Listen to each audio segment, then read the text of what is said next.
Our engine ignition is fucked. Check, I'll show you. We come here and we push the button. Where's the button?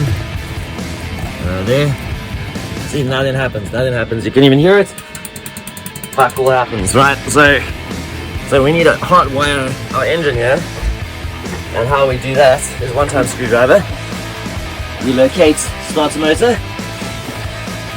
Starter motor is over here, this thing over there. And we have got the positive terminal. Wait, hang on. We got the positive terminal for the for the starter motor there.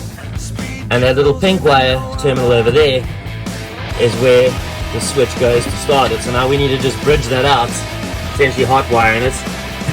And this is how we do it. With one-time screwdriver and some balls. We can... And we...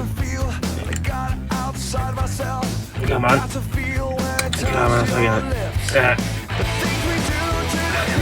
why is it? I need to get a bit closer.